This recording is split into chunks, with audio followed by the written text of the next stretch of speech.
दोस्तों, अखिलेश यादव ने fake news फैलाने वाले गोदी मीडिया को जमकर लताड़ लगाई है। एग्जिट पोल जैसे ही बिहार के सामने आते हैं, इसके बाद से ही लगातार ये बात सामने आने लगती है, क्योंकि गोदी मीडिया ही है जो लगातार एनडीए को बहुमत से भी बहुत ज्यादा सीटें दे रहा था। वहीं दूसरी तरफ एक दिन पहले ही जो एक्टर धर्मेंद्र हैं, उनके निधन की खबर गोदी मीडिया ने चला दी थी और इसके बाद ही इसी सब को लेकर अखिलेश यादव ने गोदी मीडिया को लताड़ लगाई है। क्या कहा है, सबसे पहले आप वो सुनिए। अभी देखिए, हम लोग अब मैंने तय कर लिया है कि आज तक और ये जो चैनल मरने की खबर देते हैं, मैं कभी भी इन चैनलों की मानूंगा नहीं और उनको देख करके मैं ट्वीट कभी नहीं करूंगा। जब तक हम व्यक्तिगत नहीं जान जाएं किसी के बारे में, तब तक ये गलती नहीं करेंगे। 2 बार गलती हमसे हुई है, दूसरी बार हमसे गलती हुई है और ये चैनलों पर भरोसा करोगे तो डूब ही जाओगे।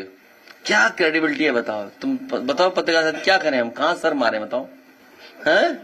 अब खुद सोचो ना, मतलब हमसे गलती हो जाए, सोचो हम लोग के हमारे खिलाफ कितने चैनल हो जाएंगे, हमें तो जीने नहीं देंगे।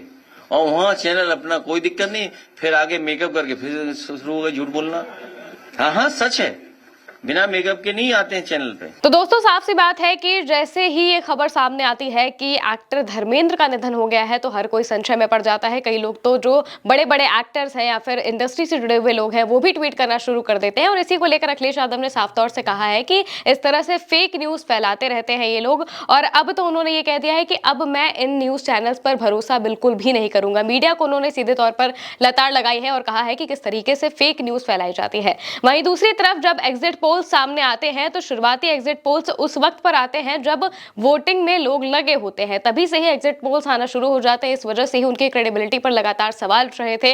अखिलेश यादव ने भी इसको लेकर सवाल पूछा है कि आखिर कैसे एग्जिट पोल्स इस तरीके से आ रहे हैं और साथ ही सबसे बड़ी बात यह है कि इन एग्जिट पोल्स का सैंपल साइज कितना है, इसके बारे में कोई जानकारी नहीं दी जाती है। कोई भी कैसा भी आंकड़ा सामने रख देता है, लेकिन ये नहीं बताता है कि इसके पीछे का सोर्स क्या है, किस तरीके से उन्होंने ये जानकारी जुटाई है। ये सैंपल साइज कोई भी नहीं बताता है और इसी वजह से लगातार इस बात को कहा जा रहा है कि गोदी मीडिया जानबूझकर जो अमित शाह या फिर नरेंद्र मोदी कह देते हैं, उनके कहे के मुताबिक ही जो आंकड़े हैं वो सामने रखता है, ताकि एक मनोवैज्ञानिक तौर पर दबाव बनता रहे अधिकारियों पर भी और जनता के मन में भी ये बात आ जाए कि हाँ ठीक है, एनडीए तो जीत ही रहा है और इसके बाद जो खेला होता है वोट चोरी का, वो भी हो सके। ये सारे आरोप आरजेडी की तरफ से लगातार लगाए गए हैं। वहीं अखिलेश यादव ने भी एग्जिट पोल्स को लेकर काफी बयान दिए हैं। क्या कहा है, सुनिए। भारतीय जनता पार्टी रणनीति के तहत ये सब एग्जिट पोल या टीवी चैनलों को वो नैरेटिव और परसेप्शन क्रिएट करने के लिए देते हैं।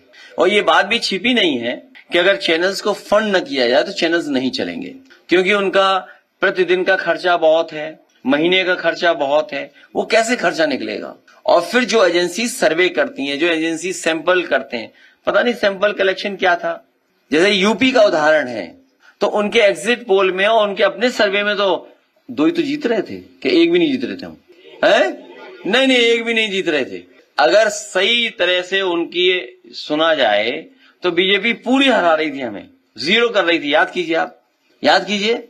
और फिर क्या हुआ, उनको कितना बुरे हारे। तो दोस्तों, बिहार चुनाव की वोटिंग खत्म हो चुकी है और काउंटिंग में महज कुछ घंटे ही बचे हुए हैं और इस बीच जो लगातार तस्वीरें सामने आई हैं बिहार से, वो कई हद तक डराने वाली भी है, क्योंकि कई जगहों पर जो स्ट्रांग रूम्स हैं उनके सीसीटीवी कैमरे बंद होने की बात सामने आ रही है। 1-2 नहीं बल्कि बिहार के अलग अलग इलाकों से ये तस्वीरें सामने आ रही थी कि सीसीटीवी कैमरे लगातार बंद हो रहे हैं। और वहीं दूसरी तरफ जब एग्जिट पोल सामने आते हैं, तो इसके बाद इस पूरे मामले को एक से दूसरे से अगर जोड़ के देखा जाए, तो कई राजनीतिक विश्लेषक हैं जो इस बात को कह रहे हैं कि जानबूझकर इस तरीके के एग्जिट पोल्स दिखाए गए हैं, ताकि जब बाद में उनको उस हिसाब से खेला करना हो तो वो सब कर सके। और इसके बाद जो सीसीटीवी फुटेजेस सामने आ रहे हैं, जहां पर जो कैमरे हैं वो बंद दिखाई दे रहे हैं, कहीं पर जो स्ट्रांग रूम है वहां पर अनजान ट्रक दिखाई दे रहे हैं, कहीं पर अनजान लोग दिखाई दे रहे हैं और जितना भी आउटरीच विपक्ष की तरफ से किया जाता है उस पर कोई ध्यान नहीं दिया जाता है। और इसी वजह से सवाल भी उठ रहे हैं कि आखिर किस तरीके से चुनाव आयोग इस पूरे चुनाव को करा रहा है। लेकिन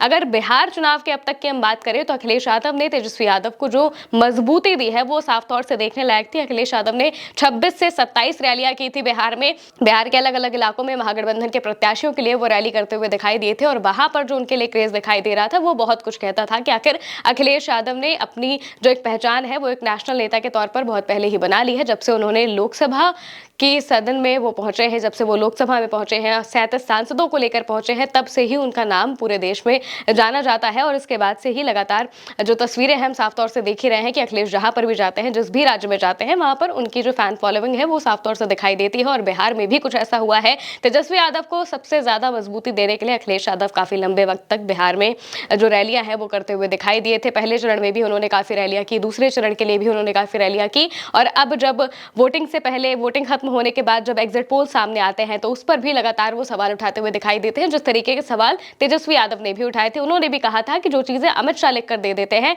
गोदी मीडिया वही चलाता है, और इसी वजह से जब वोटिंग में लोग लाइन में लगे हुए थे तभी से एग्जिट पोल्स आने शुरू हो गए थे, और करीब 10 से 15 एग्जिट पोल्स ऐसे थे जिसमें एनडीए को बहुमत से भी बहुत ज्यादा सीटें दिखाई जा रही थी, जो कि अभी पॉसिबल दिखाई नहीं दे रहा है। कांटे की टक्कर जरूर है, लेकिन बहुमत से बहुत ज्यादा सीटें दे देना, जैसे कि 150, 160 या फिर 180 के आसपास जो सीटें दी जा रही हैं, इस पर सबसे बड़ा सवाल उठ रहा है एग्जिट पोल्स को लेकर। अब देखना होगा कि 14 तारीख को जब ये रिजल्ट आएंगे तो वो क्या बताएंगे। फिलहाल के लिए मेरे साथ इस खबर में इतना ही। आप देखते रहिए भारत एक सोच।